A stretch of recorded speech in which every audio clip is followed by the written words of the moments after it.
Baik, Assalamualaikum warahmatullahi wabarakatuh.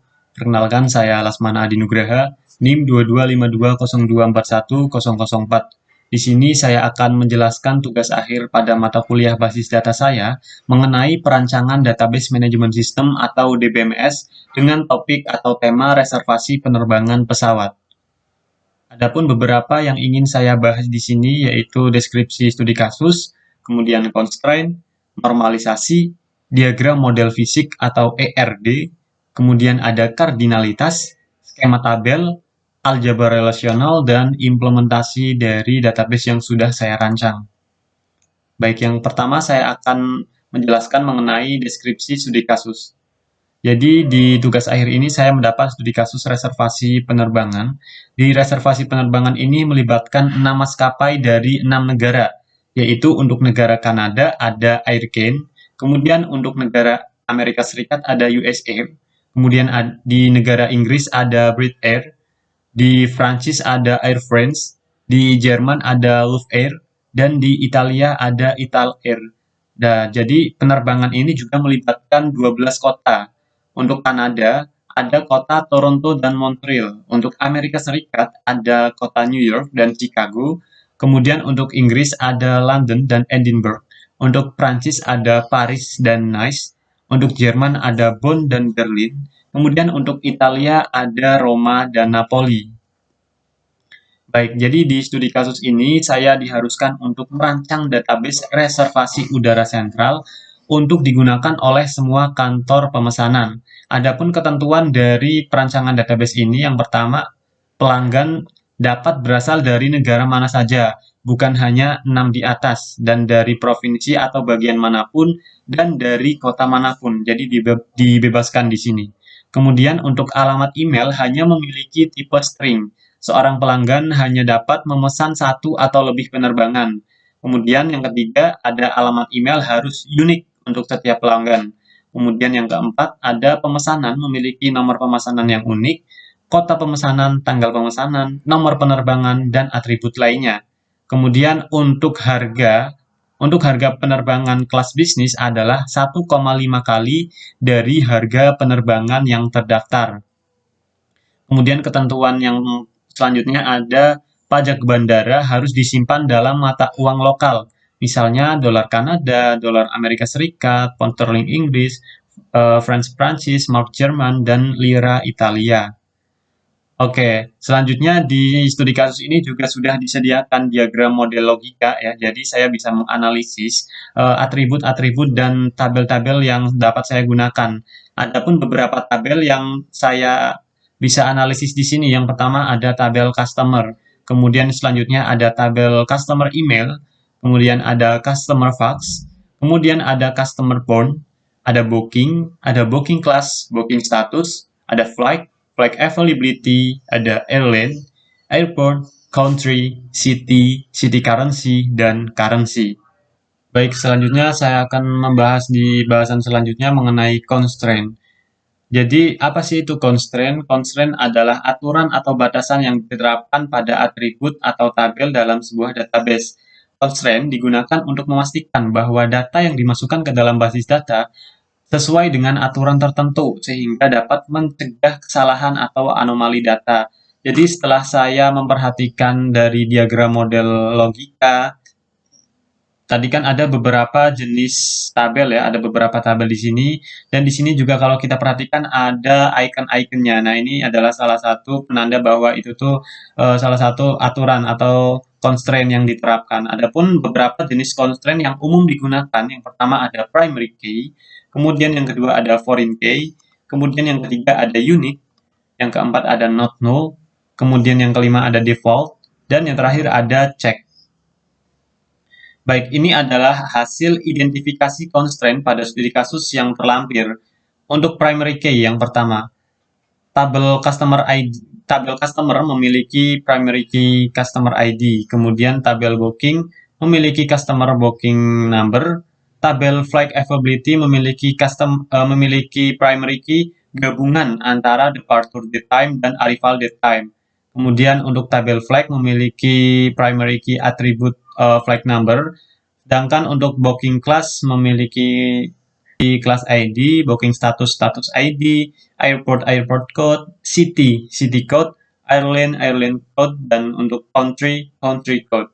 Untuk foreign key pada masing-masing tabel, jadi di tabel booking ada beberapa foreign key. Yang pertama ada customer ID yang merujuk pada tabel customer, kemudian ada flag number, kemudian status ID, class ID, origin, destination, departure date time, arrival date time.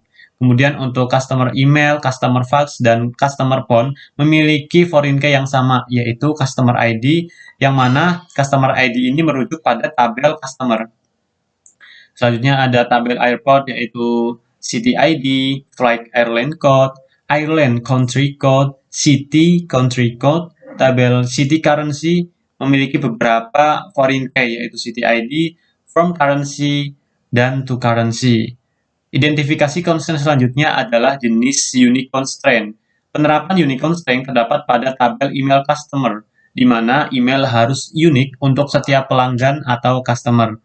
Kemudian selanjutnya ada default constraint.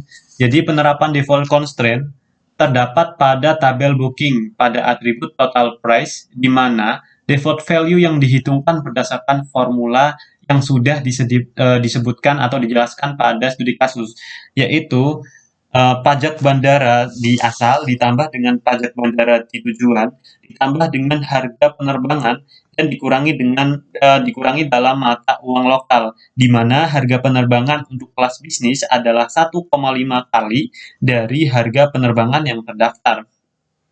Untuk penerapan selanjutnya ada check constraint. Jadi penerapan check constraint pada status pemesanan booking status, yaitu dengan ketentuan harus memilih salah satu dari 3 value yang diizinkan, yaitu dipesan, dibatalkan, atau di booking. Selanjutnya ada penerapan check constraint terdapat pada tabel flag availability, yaitu jumlah kursi yang tersedia, dan yang dipesan harus selalu lebih dari sama dengan 0, atau harus selalu non-negatif. Baik, di tahap selanjutnya adalah tahap normalisasi. Jadi setelah saya menentukan constraint, setelah memahami studi kasus, selanjutnya adalah meninjau level normalisasi dari setiap relasi. Tapi sebelum itu akan saya singgung sedikit mengenai normalisasi. Jadi normalisasi adalah proses perancangan basis data untuk mengurangi masalah-masalah yang ada dalam database, seperti redundansi data dan masalah lainnya. Jadi tujuan normalisasi ini adalah untuk menghindari anomali update, insert, dan delete. Adapun level normalisasi yang umum digunakan pada rancangan database, yang pertama ada first normal form atau NF1, kemudian ada second normal form atau NF2, dan third normal form NF3, serta ada BCNF atau boycott normal form. Berikut adalah hasil identifikasi level normalisasi pada setiap tabel. Yang pertama, tabel customer. Dari studi kasus yang ada, menurut saya tabel customer masuk dalam level NF2 karena tabel customer sudah mencapai bentuk normal yang pertama atau NF1. Kemudian, tabel customer ini ada beberapa tabel yang dipisah-pisah menjadi beberapa relasi seperti customer email, customer fax, customer phone.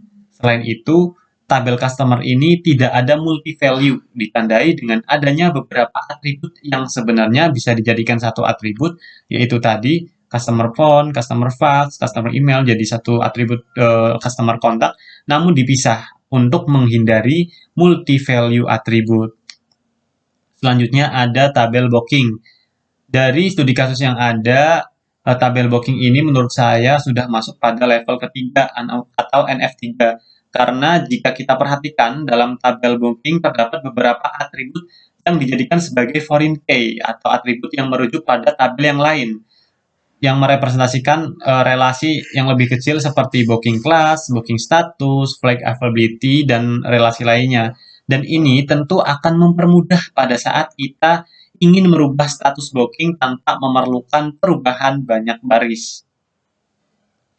Selanjutnya ada tabel currency. Jadi menurut saya tabel currency ini sudah masuk NF ketiga karena di dalam tabel currency memiliki struktur yang cukup kompleks di mana terdapat beberapa relasi ke tabel city currency. Sedangkan tabel city currency ini memiliki relasi ke tabel city dan tabel city juga memiliki relasi ke tabel country atau negara. Jadi ini memang saling berhubungan ya antara relasi pertama dengan relasi yang lain, dan ini adalah salah satu ciri-ciri dari normal form ketiga atau third normal form. Hal ini berkaitan, jadi tabel currency ini berkaitan dengan pertukaran nilai uang di setiap negara. Selanjutnya ada tabel flag availability, maaf. Jadi menurut saya tabel flag availability sudah masuk level normal form kedua, karena pada tabel ini sudah memenuhi level ke-1, yaitu pemisahan pada setiap atribut seperti total sheet menjadi sheet kelas bisnis dan sheet kelas ekonomi. Kemudian pada atribut bucket yang sudah dipisah menjadi bucket kelas ekonomi dan kelas bisnis. Selain itu, tabel ini juga memiliki relasi dengan tabel flight melalui atribut flight number. Jadi memang sudah cocok masuk ke dalam level NF2 atau second normal form.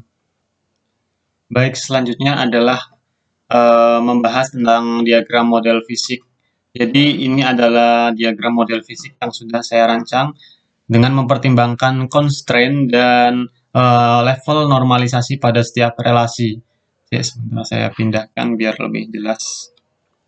Nah, ini adalah hasil dari ERD yang sudah saya buat. Yang pertama kita bisa lihat di sini booking. Booking memiliki beberapa atribut seperti customer ID, flight price, total price, balance, flight amount, booking, dan ini berhubungan dengan customer, berkaitan dengan customer yang memiliki pemesanan, yaitu dihubungkan melalui atribut customer ID. Selanjutnya di booking ini juga memiliki hubungan antara tabel lain, yaitu pada tabel booking status, yaitu dihubungkan melalui atribut status ID. Dan di booking status ini ada atribut lain, yaitu status, kemudian memiliki juga tabel booking memiliki juga relasi pada booking class, yaitu class ID. Dan di booking class ini dia juga memiliki atribut sendiri, yaitu kelas. Kemudian booking pesan juga memiliki hubungan pada tabel city, yaitu berkaitan dengan kota tujuan atau kota asal pemesanan gitu. Di sini atribut yang dihubungkan melalui city ID. Nah, di tabel city ini juga memiliki hubungan dengan beberapa tabel lain, antara lain memiliki hubungan dengan tabel country atau negara, yang mana di setiap negara pasti memiliki kota.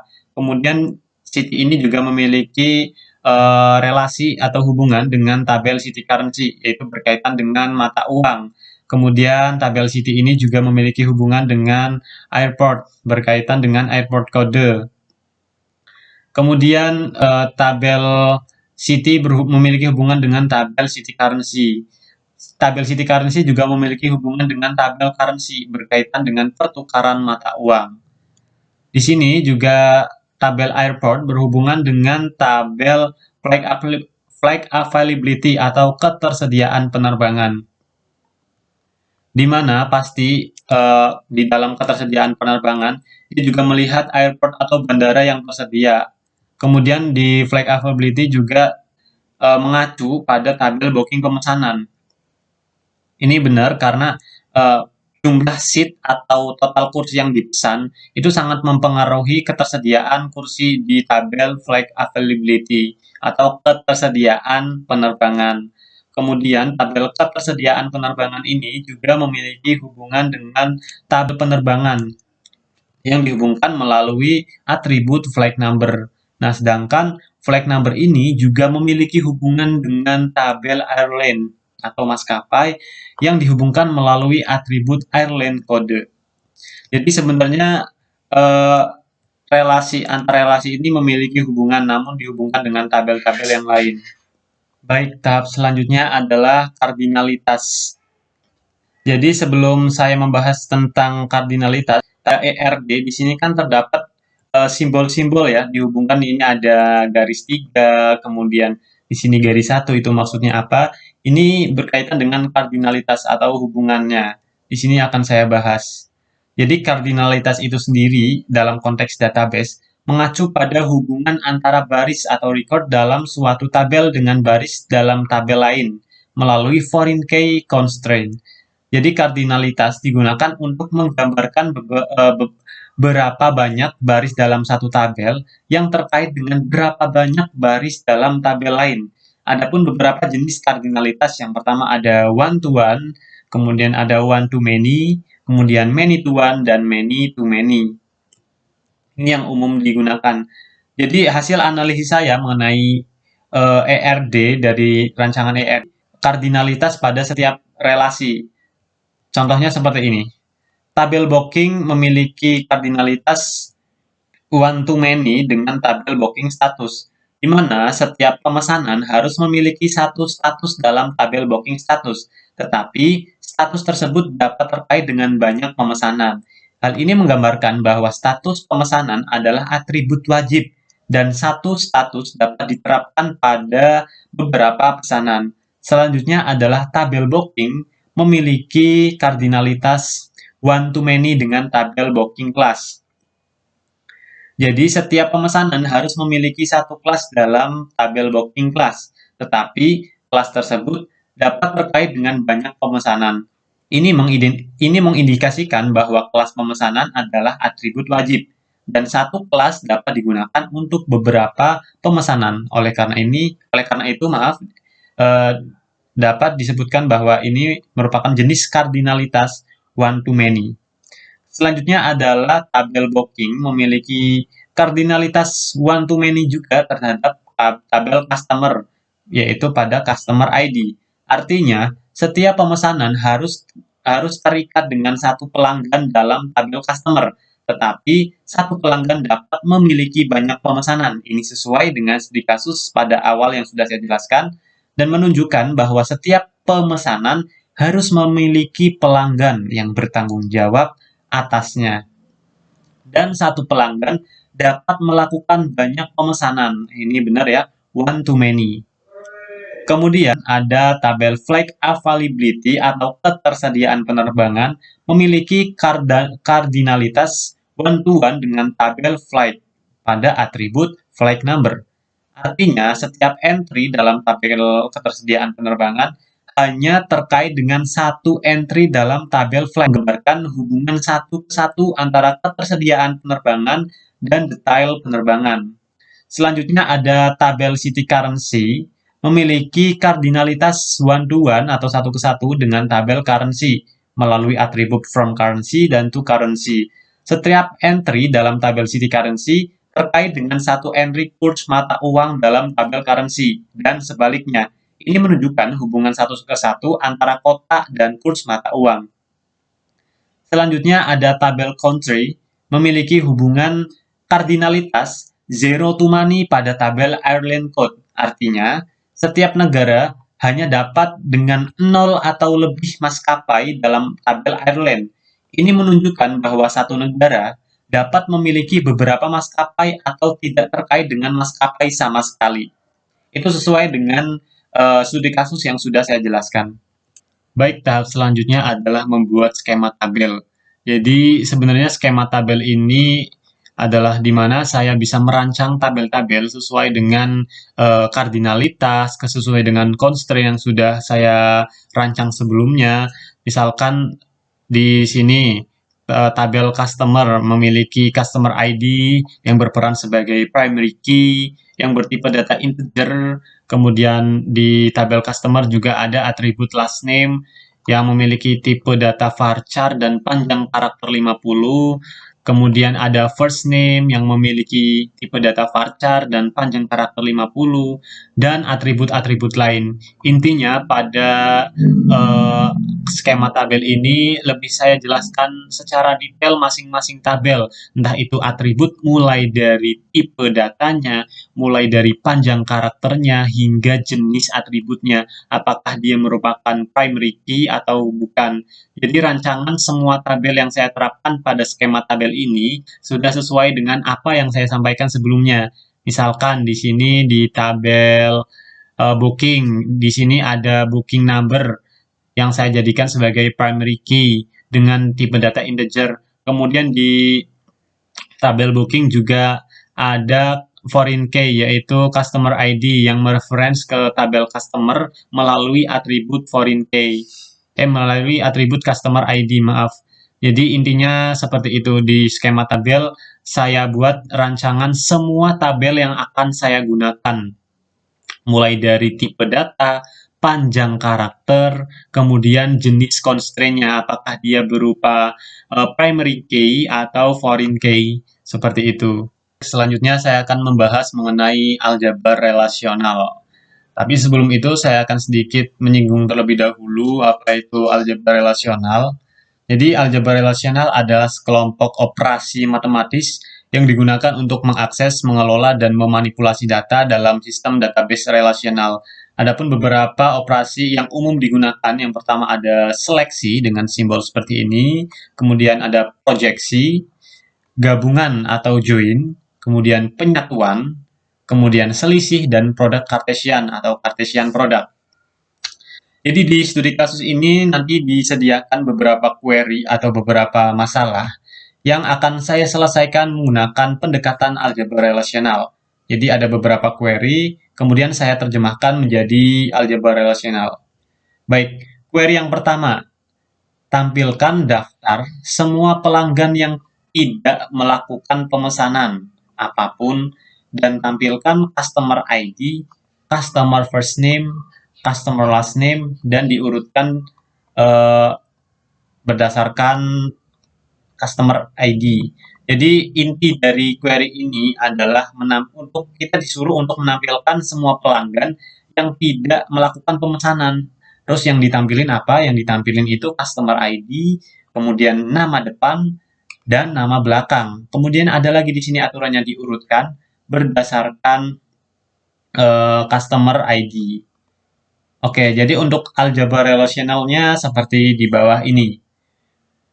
Operasi proyeksi untuk menampilkan, untuk memilih.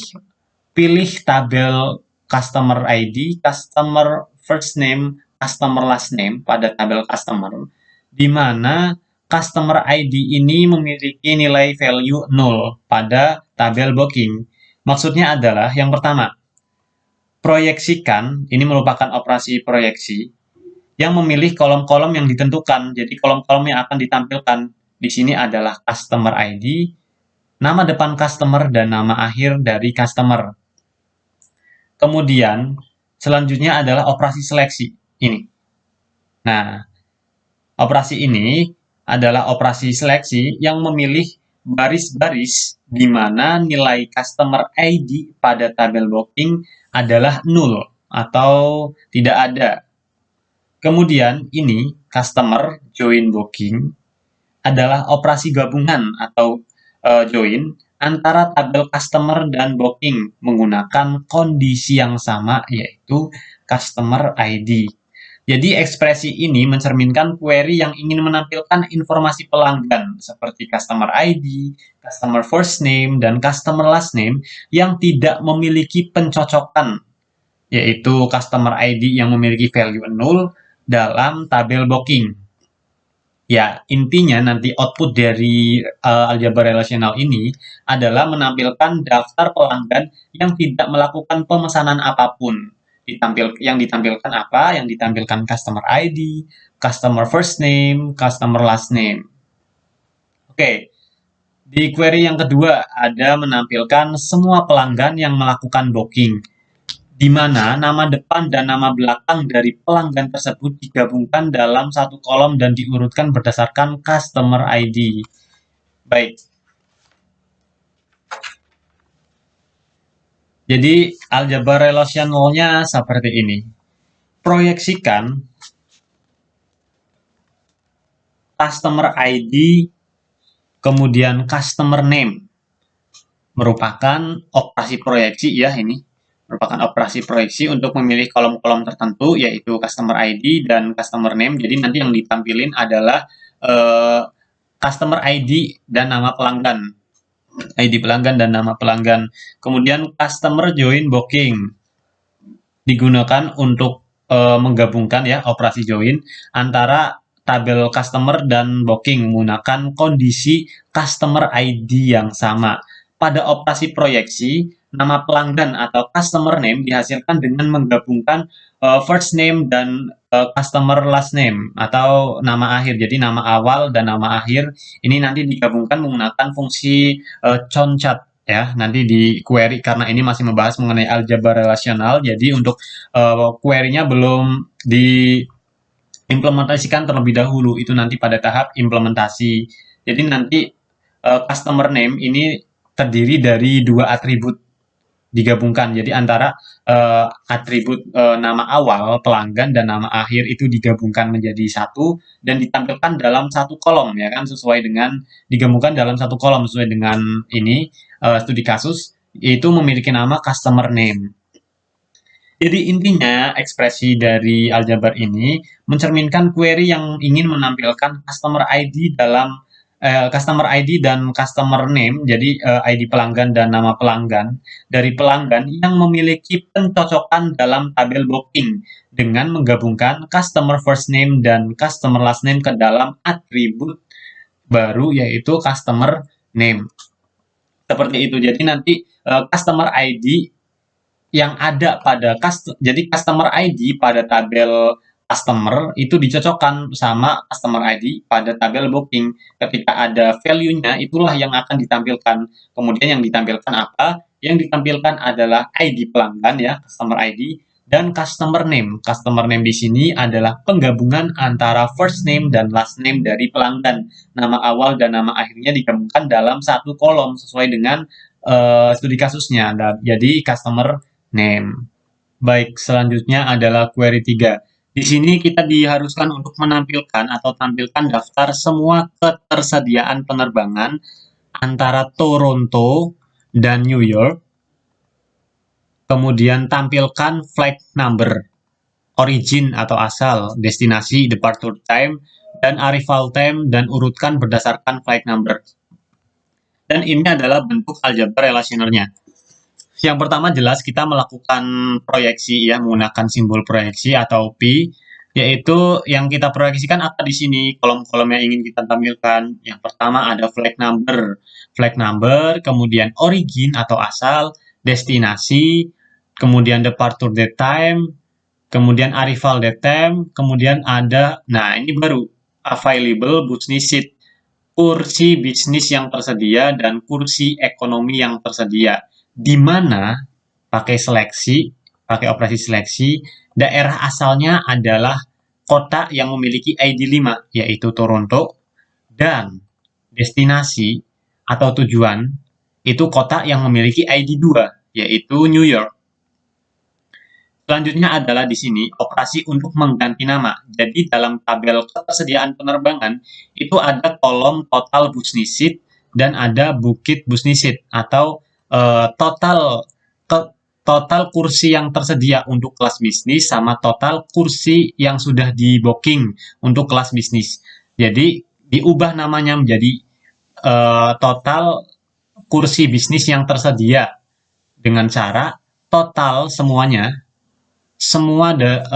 kursi dikurangi dengan semua jumlah kursi dikurangi dengan kursi yang sudah di booking, entah itu kelas bisnis maupun kelas ekonomi, di mana tabel aslinya adalah tabel flight availability atau tabel ketersediaan penerbangan, seperti itu.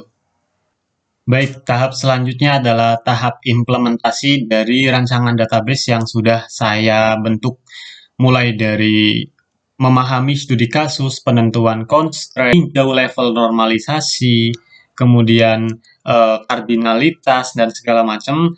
Sekarang sudah saatnya saya untuk mengimplementasikan dari rancangan database yang sudah saya buat. Jadi dalam perancangan database atau DBMS atau Database Management System pada studi kasus 2 tentang reservasi penerbangan, saya menggunakan software atau tools XAMPP Control Panel atau XAMPP. Nah, jadi XAMPP ini adalah antarmuka pengguna grafis yang disediakan oleh paket perangkat lunak XAMPP. Nah, XAMPP ini adalah singkatan dari X yang merujuk pada sistem operasi apapun. Kemudian Apache sebagai server web, MySQL sebagai sistem manajemen basis datanya atau DBMS-nya, kemudian PHP sebagai bahasa pemrograman script bagian sisi bagian server, dan Perl bagian bahasa script tambahan. Nah, untuk langkah-langkahnya, yang pertama buka software XAMPP Control Panel, kemudian aktifkan Apache dan MySQL, Jadi nanti ketika awal membuka, nah kita buka di sini. Awalnya adalah start, kemudian kita hidupkan untuk Apache dan MySQL-nya. Selanjutnya adalah kita sudah bisa melakukan manajemen database-nya, entah itu dari CMD, CLI, ataupun dari web melalui localhost phpMyAdmin. Oke, ini adalah rancangan database yang sudah saya buat. Yang pertama, saya membuat database dengan nama penerbangan dengan menggunakan perintah create database. Kemudian saya juga membuat tabel-tabel yang sudah saya rancang tadi sesuai dengan skema tabelnya. Di sini ada tabel airline, airport, airport text, booking, booking class, booking status, city, dan tabel lainnya sesuai dengan skema yang sudah saya rancang. Selanjutnya adalah mengisi data dummy. Data dummy mulai dari customer. Jadi customer saya tambahkan di sini adalah 20 data dummy. 20 data dummy di sini. Sebentar. 20 data dummy kita pakai ini aja. Use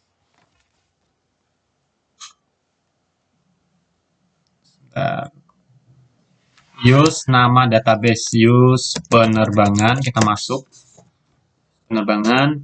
Nah, kemudian saya mencoba menampilkan tabel yang sudah saya buat dengan menggunakan perintah show table. Nah, ini adalah daftar tabel yang sudah saya buat. Ada airline, airport, customer fax, email, dan lain-lain. Kemudian saya mau mencoba melihat data dummy yang sudah saya masukkan sebelumnya. Misalkan customer. Kita lihat select all from customer. Sorry, ada salah penulisan di sini. Tipe. Nah, from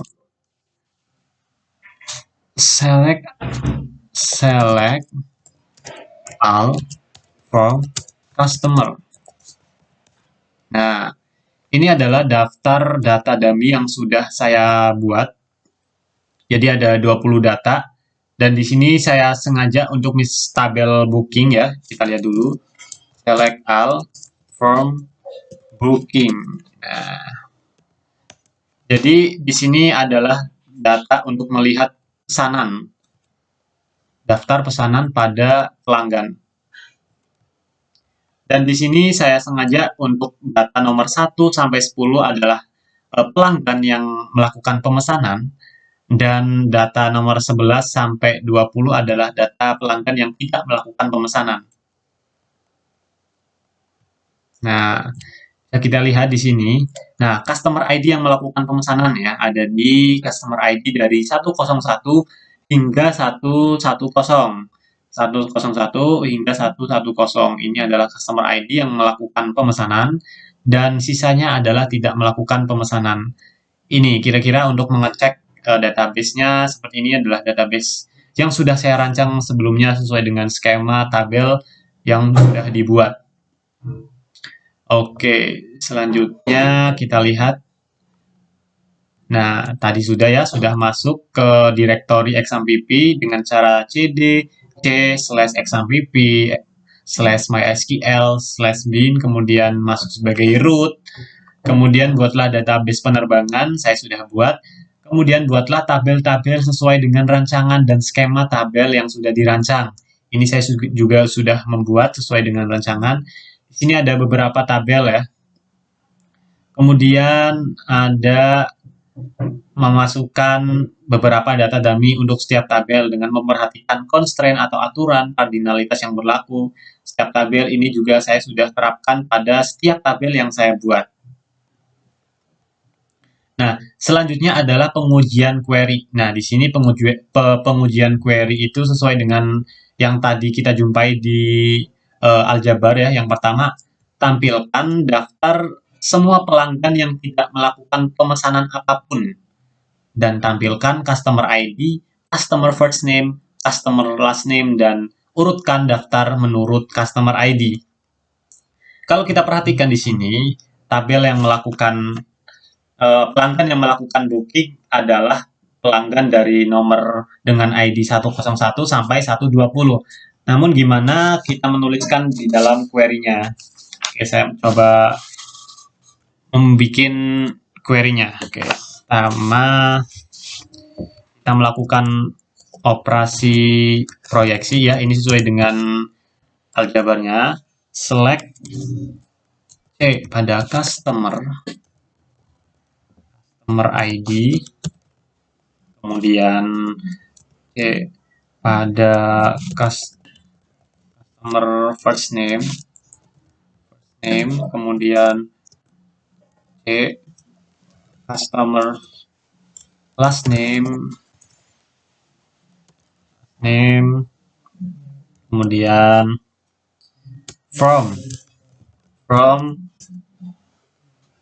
customer yang saya identifikasi dengan C, kemudian left join kita gabungkan ya sesuai dengan aljabar yang sudah kita bahas ke tabel booking yang saya representasikan sebagai B, kemudian on customer ID yang ada pada tabel customer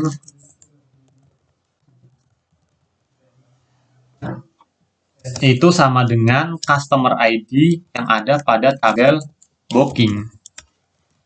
B ya, itu customer ID yang ada pada tabel customer karena tabel customer ini saya representasikan sebagai C dan booking sebagai B.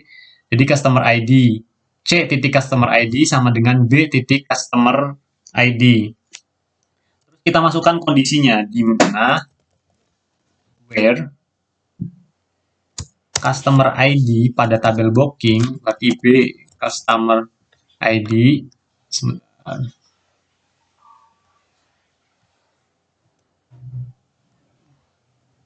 customer ID tabel booking di bagian customer ID itu is null seperti yang sudah dirancang pada aljabar relasional. Terus diurutkan order by berdasarkan customer ID berarti C ya, customer ID. Nah, coba. Nah, ini adalah 10 daftar customer yang tidak melakukan pemesanan. Ini sudah sesuai dengan soalnya ya, yaitu ditampilkan customer ID, kemudian nama awal dan nama akhir, dan diurutkan berdasarkan customer ID. Jadi di sini kita bisa lihat, nah, yang pertama ada Nastiti Husna, kemudian Nina, sampai dengan Gibran Abian, urutannya sesuai dengan customer ID. Di sini 111 sampai 120. Baik, selanjutnya adalah query yang kedua. Tampilkan semua pelanggan yang melakukan booking, di mana nama depan dan nama belakang dari pelanggan tersebut digabungkan dalam satu kolom dan diurutkan berdasarkan customer ID. Oke, kita masuk ke CMD. Kita lihat dulu ininya apa aljabar relasionalnya untuk query yang kedua.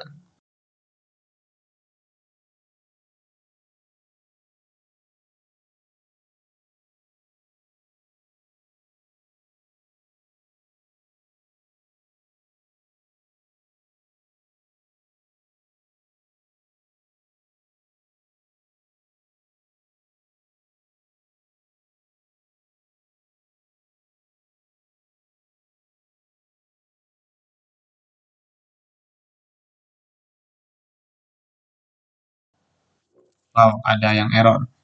First name. Nah, nih first. Nah, ini ada yang tipe. Sebentar. First name. Yes, ini adalah hasilnya. Jadi ini adalah pelanggan yang melakukan pemesanan ya. Jadi ada ditampilkan customer ID dan customer name, di mana customer name ini terdiri dari nama awal dan nama belakang atau nama akhir dan diurutkan berdasarkan customer ID 101 sampai dengan 110, mulai dari Lasmana hingga dengan Alif Riza. Oke, itu hasil dari query nomor 2. Selanjutnya adalah query nomor 3, yaitu tampilkan daftar semua ketersediaan penerbangan antara Toronto dengan kode bandara YYZ dan New York kode bandara JFK. Tampilkan flight number, asal, identifikasi, departure time, dan arrival time, kemudian diurutkan berdasarkan flight number. Oke, kita lihat dulu untuk aljabar relasionalnya. Sebentar. Proyeksikan. Oke, berarti nanti kita menggunakan fungsi select ya untuk memproyeksikan atau menampilkan value-nya. Kemudian where, kondisinya adalah kota asalnya, kota yang memiliki ID ini. Oke, kita coba. Bismillahirrahmanirrahim.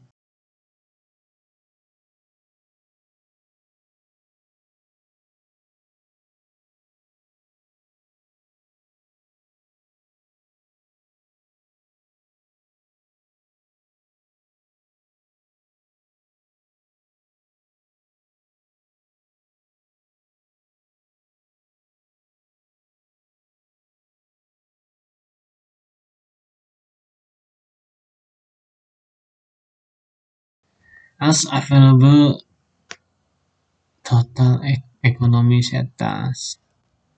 Ini dia di sini. It ya. Kita lihat. Nah, ini adalah penerbangan yang tersedia ya. Jadi flight number-nya 13579 101 102 103 104 105. Ini kota asalnya ya, Toronto yang memiliki City ID 5 dan destinasinya kota New York yang memiliki City ID 2, ID kota 2. Kemudian ini waktu tentang keberangkatannya, kemudian ini kursi yang tersedia. Kursi yang tersedia untuk kelas bisnis dan kursi yang tersedia untuk kelas ekonomi. Baik, 3 query sudah dapat diimplementasikan secara benar. Itu saja dari saya, kurang lebihnya mohon maaf. Wassalamualaikum warahmatullahi wabarakatuh.